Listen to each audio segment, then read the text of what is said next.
1장 80절과 마가복음에 있는 말씀입니다. 우리 이 말씀 생각하면서 우리 주님 앞에 우리가 비록 광야에 서 있지만 항상 찬송할 수 있는 이유를 다시 발견하고 또 확인하는 시간 우리 주님 앞에 올려드리겠습니다. 우리 내가매일 기쁘게 힘차게 찬양하면서 이 시간 주의 성령이 임하여 주옵소서. 우리 같이 찬양합니다.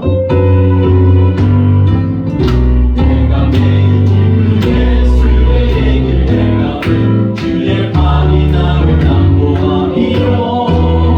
내가 주의 기쁨을 받는 첫내 이별은 주의 영이 함께하라. 주의 죄에 빠져서 저의 죄에 빠져서 나가람이 없을 때 예수 십자가의 공로를 믿어 그 말 아래 엎드려 잠들 평화 얻으며 주의 영이 함께하리.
성경에서 말씀하신 광야가 우리가 많이 묵상해 온 그 광야이지만 그럼에도 불구하고 우리 삶 가운데 과연 광야는 무엇일까 이런 생각을 해봤습니다. 오늘 우리 광야를 지나며 이 찬양을 통해서 다시 한번 우리가 갖고 있는 광야를 직시하고 그 광야 가운데 주의 모습 보기를 사모하는 우리가 되길 원합니다. 같이 찬양을 나갑시다.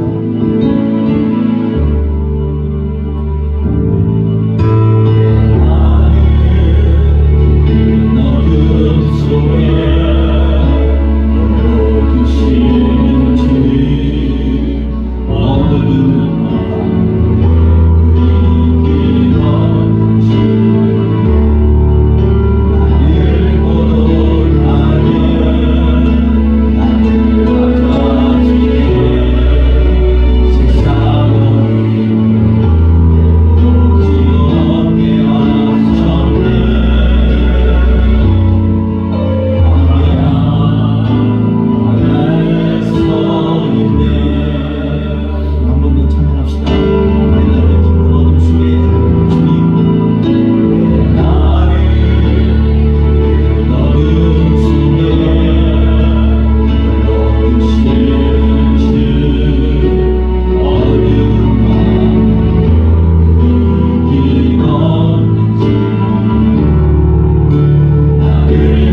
주님의 심정 붙들고 하는 세례 요한처럼 우리도 주님 앞에 주님 이 시간 우리가 주님의 마음을 지키게 하옵소서. 주님의 심장으로 이 세상 살아나가게 하옵소서.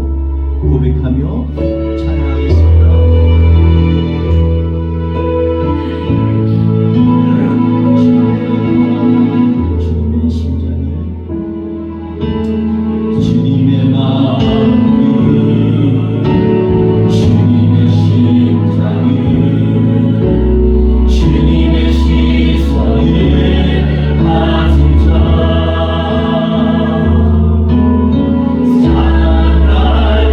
와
하나님 우리를 통하여 이 세상에 무너진 구석구석마다 다시 주의 은혜로 주의 성령으로 채워지도록 우리를 사용하여 주옵소서. 우리가 먼저 채워질 수 있도록 주님 인도하여 주옵소서. 이 시간 함께 하실 주님을 찬양합니다. 온전히 주님만 영광받아 주옵소서. 감사합니다. 같이 내 심령 가운데 예수의 영이 충만하도록 같이 찬양합시다.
지금도 역사하시고 과거에서부터 약속하신 말씀을 이루시고 오늘도 우리의 삶 가운데 순간순간마다 함께 하시고 동행하시는 우리 주님을 찬양합니다. 이 시간에 하나님 우리의 찬양처럼 우리의 고백처럼 주님 우리와 함께하여 주시옵소서. 영원하신 왕 우리에게 흔들림 없이 오직 한 분 바라볼 수 있는 우리의 생명의 왕 평강의 왕 그 하나님을 찬양하며 높여드립니다. 이 시간에 하나님 아버지 온전히 우리의 예배를 받아 주옵소서. 이 시간 말씀 나눌 때 부족한 점은 뒤로 감춰 주셔서 외치는 소리로 사라질 뿐이지만 오직 영원하신 우리 하나님은 이 시간에도 우리 가운데 좌정하셔서 우리의 삶을 다스리고 통치하여 주시옵소서. 감사하며 예수님의 이름으로 감사하며 기도합니다. 아멘. 오늘 말씀 우리 같이 한 번 더 묵상하도록 하겠습니다. 우리 누가복음 1장 80절 말씀 한 절하고 그 다음에 마가복음 1장 1절에서 5절 말씀을 통해서 오늘 세례 요한에 대하여서 같이 묵상하기 원합니다. 80절 같이 봉독합니다. 아이가 자라며 심령이 강하여지며 이스라엘에게 나타나는 날까지 빈들에 있느니라. 마가복음 1장 1절에서 5절 계속 봉독합니다. 하나님의 아들 예수 그리스도의 복음의 시작이라. 선지자 이사야에 이르되 보라 내가 내 사자를 내 앞에 보내었느니 그가 내 길을 준비하리라. 광야에 외치는 자의 소리가 있어 이르되 너희는 주의 길을 준비하라. 그의 오실 길을 곱게 하라. 기록된 것 같이 세례 요한이 광야에 이르러 죄사함을 받게 하는 회개의 세례를 전파하니 온 유대 지방과 예루살렘 사람이 다 나아가 자기 죄를 자복하고 요단강에서 그에게 세례를 받더라. 아멘. 오늘 말씀을 통해서 우리가 광야에서 무슨 일이 일어났는지 한번 좀 돌이켜봤으면 좋겠습니다. 제가 지난주에 어떤 우리 대한민국의 한 장관이 종교에 대해서 얘기하면서 요즘 한국에서 신앙생활을 제대로 할 수 없는 날이 오는 게 아닌가 두렵습니다. 그런데 그분이 아주 종교라는 건 원래 내면의 평안을 구하는 그러한 행위 아니냐 그러면서 종교를 그렇게 얘기해서 언뜻 한편으로 보면 내면의 평안을 구하는 그것도 중요한 일이겠죠. 그러나 우린 예수 믿는 것이 그냥 내면의 평안을 구하려고 예수 믿는 게 아닙니다. 우리의 삶 가운데 예수 그리스도의 삶이 구현되어지고 구체화되어져서 내 삶에 오직 예수 그리스도의 향기가 드러날 수 있도록 우리가 그것이 인생의 의미이고 또 우리가 살아가는 목적이 되도록 우리 주님이 우리를 부르셨습니다. 그런 관점에서 보면 우리 종교를 아주 일상생활에 작은 구석에 놔두는 구석에 부분적으로 이렇게 나누게 하는 그러한 내용들은 아주 적절하지 않은 것 같습니다. 어떻게 보면 우리가 믿고 있는 하나님은요 온 인류와 온 전 세계를 창조하셨을 뿐만 아니라 지금도 주관하시고 역사하시는 하나님이시기 때문에 우리가 그분을 일상에서 의지하면서 함께 동행하는 삶을 살기로 다짐하고 또 결단하면서 매주마다 나아가는 거 아니겠습니까? 그러니까 우리의 삶 가운데 있어서 다시 한번 우리는 어디에 서 있는지 한 번 더 점검해 보면서 오늘 세례 요한의 삶을 통하여서 예수 그리스도를 다시 한번 발견하는 저와 우리 되시기를 주의 이름으로 축원합니다. 우리 광야라는 말 많이 하잖아요. 와일드네스라고 하죠.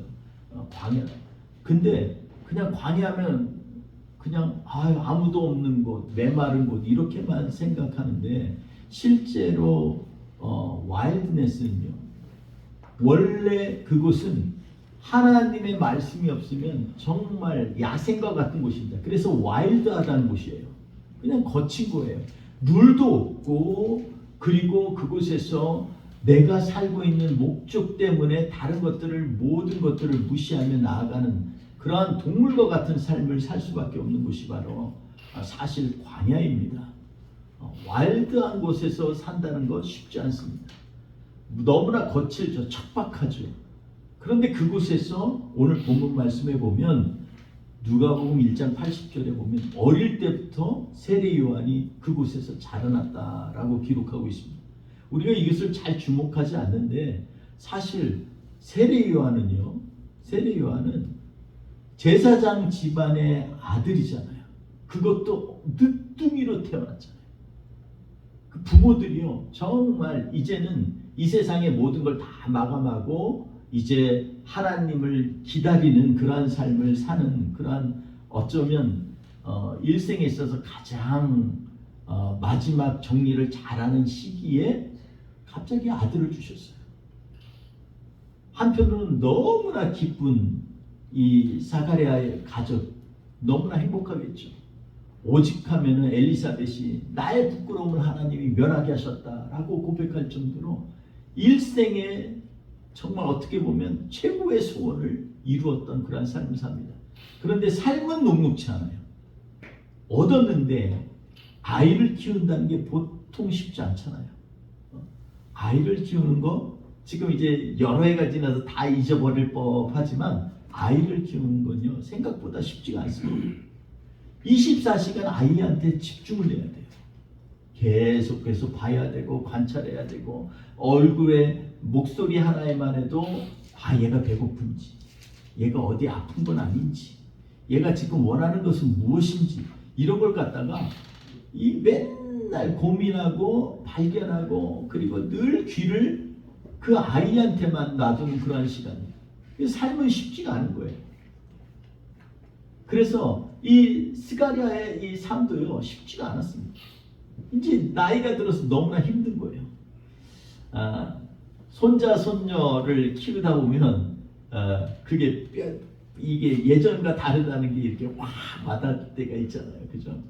내 자녀를 키울 때는 그냥 금방 얼마나 시간이 빨리 가는지, 왜 그렇게 빨리 자라기도 하고 막 그러는데 나중에 이제 손자 손녀를 보면은요, 마음이 더 예쁜 거예요. 아이고 내 자식을 닮았네. 아이고 저 모습 저거 예전에 내가 키웠던 그 모습이 나오네. 이런 걸 느끼면서 정말 행복감을 느낍니다. 그런데 마음은 행복한데요, 몸은 안 따라요. 진짜로 이게 쉽지가 않습니다. 애 한번 달래고 나면요 허리부터 뭐 손, 발, 손목까지 다 쑤시고 아프고 그냥 애가 그냥 보채니까 아프면은 그냥 들고서 이렇게 몇 시간이든 있어야 되고 그거 쉽지 않은 거예요.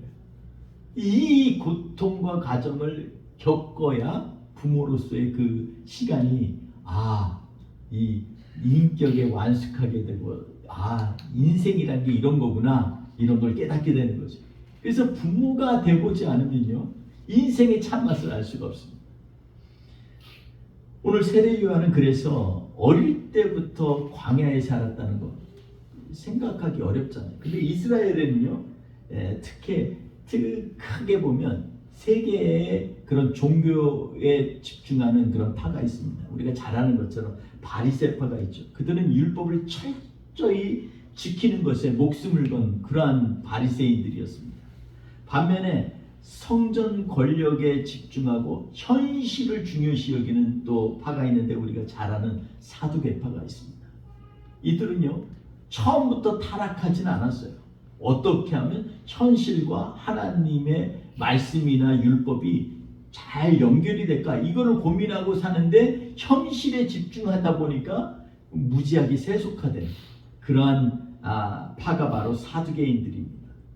반면에 오늘 우리가 또 다른 파가 있는데 거기는 어디냐면 이 세상에 타락한 것에 염증을 느끼고요 비판의 눈으로 보면서 따로 이렇게는 하나님을 섬기는 건 이건 바르지 않다 생각해서 광야로 숨어든 파가 있습니다.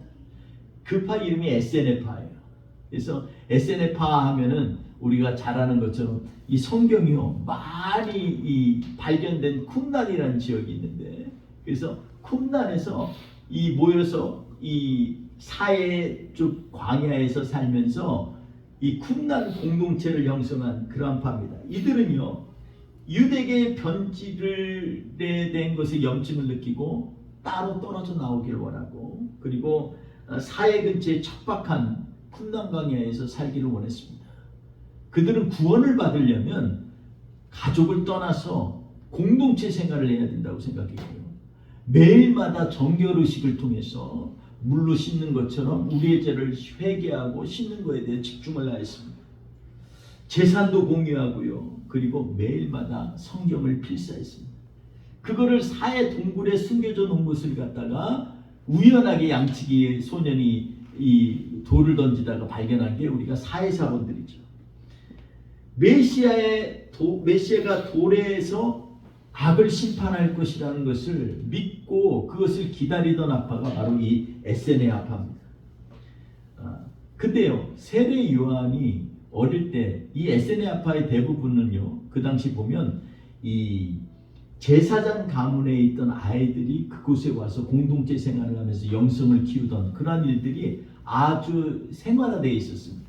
그래서 우리가 지레 짐작할 수 있는 것은 이 세례 요한도 가만히 보면 부모가 너무 늙었잖아요. 케어도 힘든 데다가 원래 전통적으로 이렇게 좀 우리 애들이 경건하게 쓰기 위해서 제사장의 자녀들이 그곳에 줄곧 많이 와 있었어요.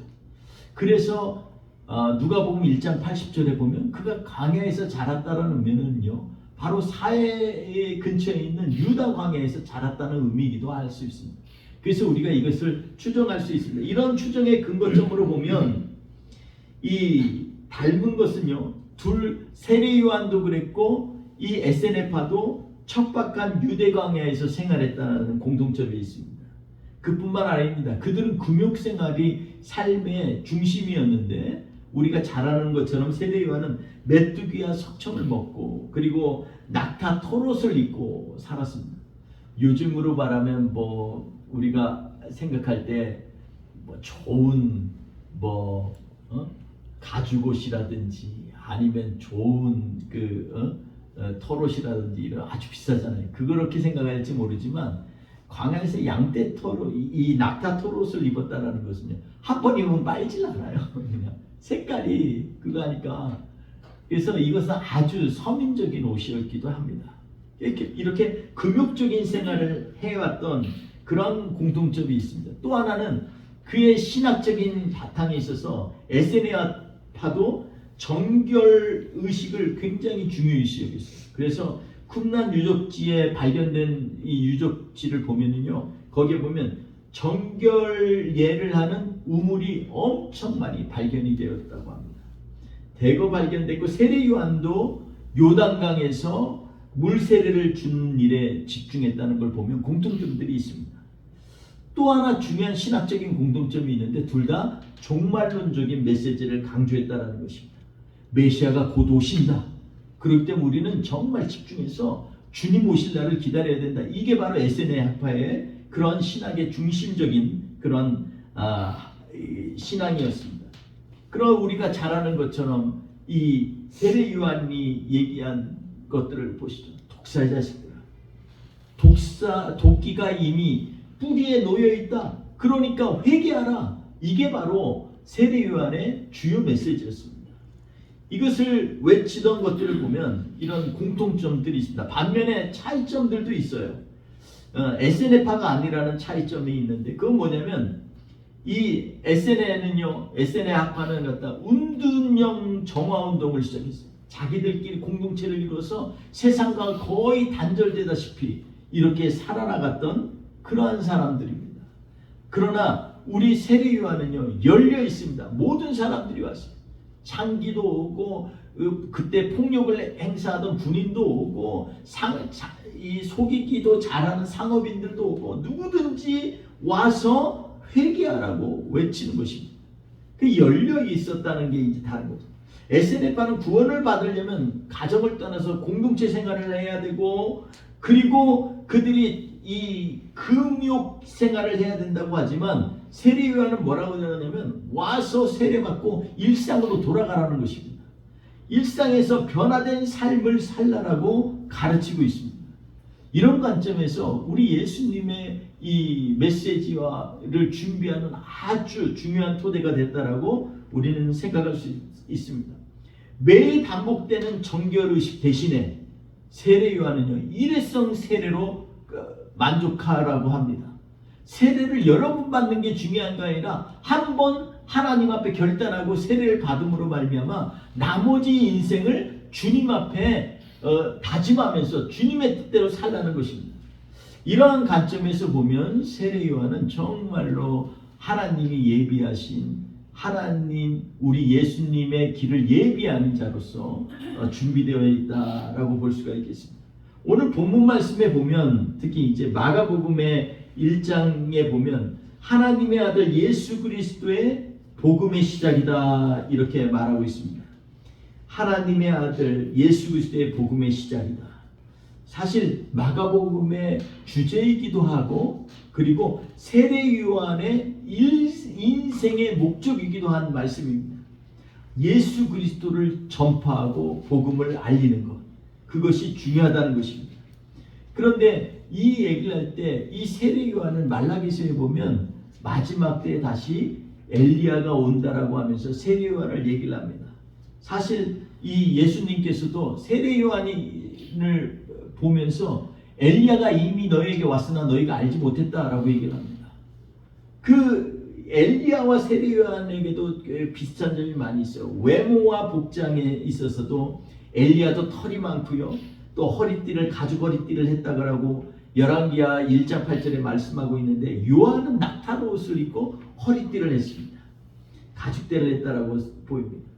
두 번째로는 사역의 장소가 유사합니다. 엘리야는 아합을 피해서 박해를 피해서 광야와 요단강 근처에서 사역을 진행했습니다. 그래서 이 엘리야가 세운 선지 생도들이요 모여 있는 곳이 주로 광야와 이 요단강 근처예요. 요한도 광야에서 외치고 요단강에서 세례를 베풀었다는 점에서 보면 오히려 엘리야와 사역의 유형이 굉장히 유사합니다. 메시지도 마찬가지입니다. 엘리야는요 이스라엘의 우상 숭배를 꾸짖고 하나님께 돌아오라는 것입니다. Come back to God. 하나님께 돌아오라는 거예요. 요한 세례 요한도 백성들과 종교 지도자들을 책망하면서 꾸짖으면서 회개하라고 촉구를 합니다. 이런 관점에서 보면 왜 엘리야가 다시 온다라고 이렇게 말했는지 알 수가 있어요. 오늘 말씀 가운데 2절 3절을 주목해 보면 거기에 보면 구약에 인용한 구절들이 나오죠. 거기에 보면 첫 번째로는 말라기서 3장 1절에 이 만군의 여호와가 이르노라 보라 내가 내 사자를 보내리니 그가 내 앞에서 길을 준비할 것이요. 말라기서 3장에 있는 말씀이 인용되어져 있습니다. 오늘 2절에 보니까 내 사자를 네 앞에 보내노니 그가 내 길을 준비하리라 이렇게 말씀하고 있습니다. 거기에 하나님께서 또 우리에게 이 두 가지를 얘기하면서 3절에는 광야에 외치는 자의 소리가 있어 이르되 너희는 주의 길을 준비하라 그가 오실 길을 곧게 하라 라고 말씀합니다.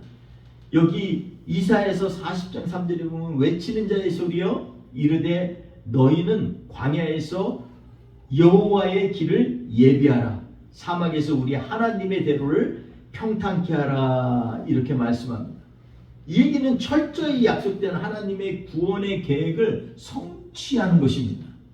구약의 과거에 이사야 때 했던 말씀이 600년이 지나서 다시금 예수님이 오시는 그 당시에 실현되어지는 일들, 우리가 말라기에 400년 전에 있었던 그 예언이 다시금 성취되는 일들, 이건요 철저히 하나님의 약속이 성취되는 것을 의미합니다. 외치는 자가 아닌 외치는 자의 소리라고 한 것에 주목하시길 바랍니다. 왜 강에 외치는 자의 소리라고 그랬을까요? 그냥 외치는 자라고 하면 되잖아요. 근데요 외치는 자의 소리는 물론 오늘 1장 1절에 보면 그리스도의 복음의 시작이라고 그랬잖아요. 복음의 시작은 외치는 자의 소리에서 시작됩니다. 외치는 자의 소리라 자신은 외치는 자가 아니라는 거예요.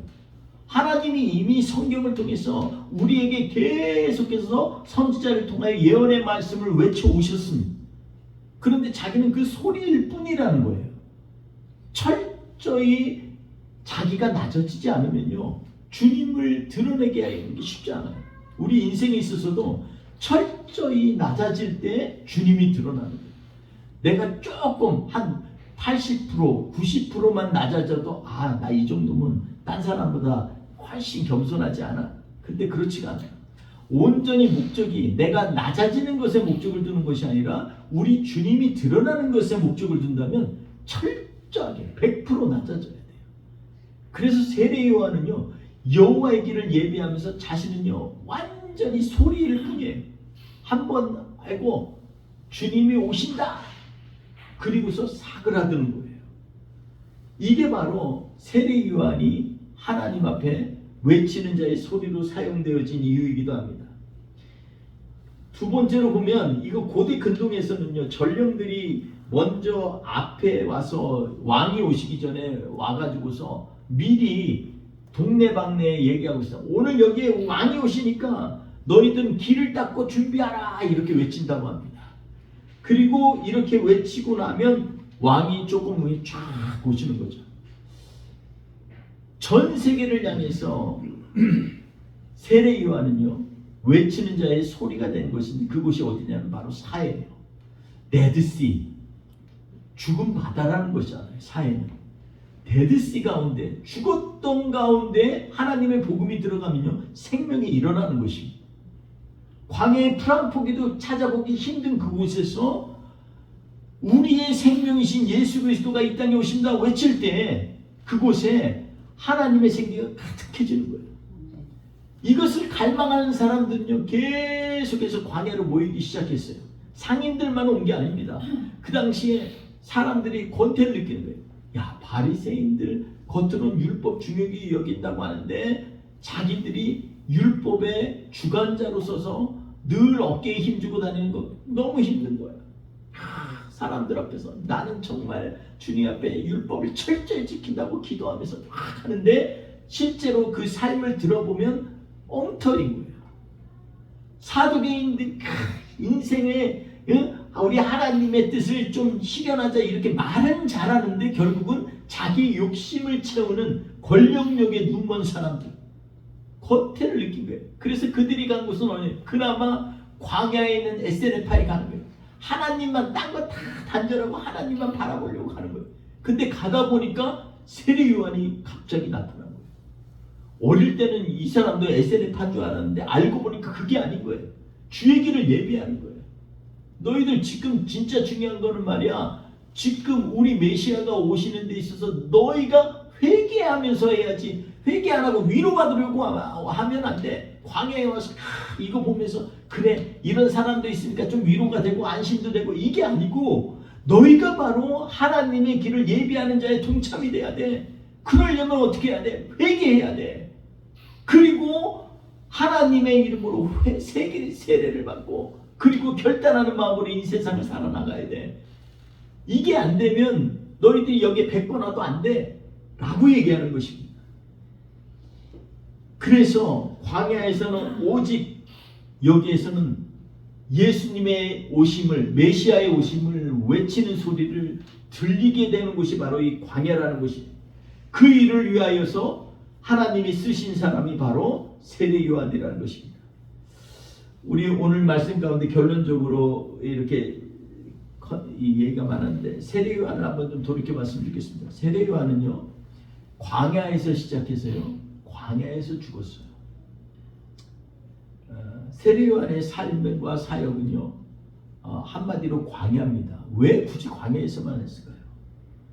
광야에서 시작한 그의 삶은요, 철저히 사람들에게 세상에 타협하지 말고 오직 세상에 영향력을 끼칠 수 있도록 그리스도의 마음, 메시아의 마음을 품고 살라는 것이 그의 핵심 메시지입니다. 이 광야에서 죽은 곳이 바로 헤롯의 이 궁전이며 요새인 곳이 있어요. 가끔 가다가 이렇게 가서 잔치를 벌이고 크게 하는 마케루스라고 하는 요새가 있는데, 그곳이 바로 이 사해 광야에 세워져 있는 궁전입니다. 언덕에 세워져 있는데 거기에 주변에 있는 유지들을 모아서 자기 생일 잔치를 했었습니다. 그리고 거기에서 세례 요한의 목을 자르는 그러한 사건 우리가 잘 알고 있죠. 사회 동쪽 언덕 위에 세워진 광야 요새이며 궁전입니다. 요세푸스 기록에 의하면 세례 요한이 순교한 곳도 바로 여기라고 기록된 걸 보면 그 잔치가 열린 곳이 바로 이곳이라는 것입니다. 우리 예수님도 세례 요한에 대해서 언급을 하셨죠. 마태복음 11장이나 누가복음 7장에 보면 그는 첫 번째로 여자가 낳은 자 중에 가장 큰 자라고 했습니다. 모든 선지자보다 위대한 인물이라고 했어요. 왜냐하면 그는 성경에서 말한 다시 오리라고 한 엘리야가 바로 이 세례 요한이라는 것입니다. 모든 선지자와 율법에 예언한 것은 요한까지니, 세례 요한까지니라고 예수님 말씀하셨어요. 그러니까 모든 선지자와 율법의 끝 마무리를 진 사람이 누구예요? 세례 요한이라는 것입니다. 예수님이 말씀하실 때 세례 요한은 모든 여태껏 있었던 모든 선지자와 율법의 끝이에요. 그리고 하나님 나라에서는 극히 이 작은 자도 그보다 크다라는 얘기도 하셨어요. 왜 그랬을까요? 세례 요한을 무시해서가 아니라 세례 요한은요, 이 광야에서 시작해서 끝날 때 그때 예수님의 사역의 시작은 보았지만 예수님의 십자가의 진정한 복음은 보지 못했기 때문에 그래요. 그래서 신약의 성도들은 예수 그리스도의 십자가의 부활을 직접 경험하고 하나님 나라를 누리기 때문에 그는 세상에서 이 가장 어떻게 보면 저 하늘나라에서는 가장 극히 작은 자일 수밖에 없어요. 그렇다고 그가 잘못된 게 엄청난 영향력이 있죠. 그러나 하나님 나라에 가면 그곳에는 예수 그리스도가 우리를 위해서 죽으신 것 그리고 우리를 위하여 부활하신 걸 믿는 성도들이 더 크다라고 예수님은 말씀하고 계시는 거예요. 저는 오늘 말씀 가운데 세례 요한이 예수님의 길을 예비했다라는 것에 대해서 한 번 더 점검하면서 오늘 말씀을 좀 나누려고 합니다. 세례 요한이 왜 예수님이 오실 길을 예비한 자로 이렇게 지명이 됐을까요? 그는 구약에 있었던 모든 어떻게 보면 총수라고 할 수 있는 모든 율법과 규례와 그리고 제사의 가장 중심에 있었던 인물입니다. 아버지 스가랴를 따라서 사가랴를 따라서 아버지의 이 제사장직을 잘 봐왔기도 했을 뿐 아니라 그는 에스레파에서 율법을 계속 필사하면서 하나님 말씀을 되새겼을 거예요. 그런데 이 가운데 그에게 성령이 임하셨어요. 그래서 예수 그리스도가 이제 곧 오신다라는 것을 하나님이 알려주신 거예요. 예비 받은 자예요. 준비된 자입니다. 그를 통하여서 예수 그리스도의 오심을 갖다가 길게 하는 게 평탄케 하는 그 작업을 여태껏 사람들이 여러 가지 얘기를 합니다. 예수님은 메시아는 맨 마지막에 올 거야 아직 안 올 거야 하는 사람들이 있는가 하면 이 SNF파처럼 곧 오신다. 지금 오늘이라도 오실 수 있다. 그런 마음으로 신앙생활을 하는 사람들이 있어요.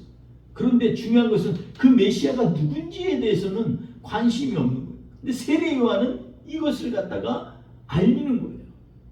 우리 주님이 오시는데 그 주님은 어떠한 주님이라는 것을 그는 성경을 통해서 쫙 사람들에게 설명했을 것이고 그 메시아를 믿고 회개하라고 지금 돌이키라고 광야에서 선포하는 그러한 세례 요한의 모습을 보면 세례 요한은 정말로 예수님의 길을 준비했을 겁니다. 사람들이 그 갈급한 심령 오직 하면 광야까지 왔겠어요.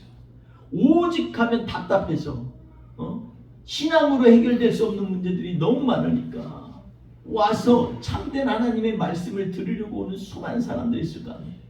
오직 하면 나의 죄의 굴레를 어떻게 하면 해결할 수 있을까?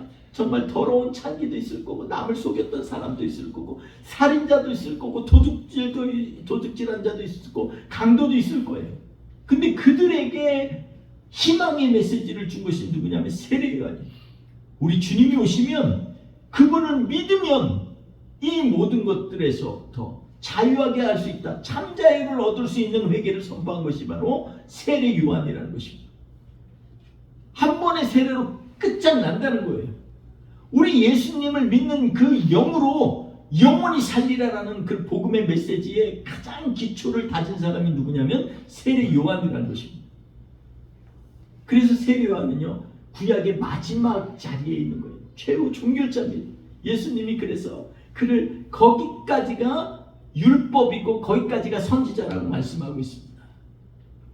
사랑하는 성도 여러분, 저는 오늘 이 시대를 향해서 우리에게 하나님께서 우리를 향한 그런 세례 요한의 직무에 대해서 우리도 부담을 가지라고 말씀하는 것처럼 저한테 느껴졌어요.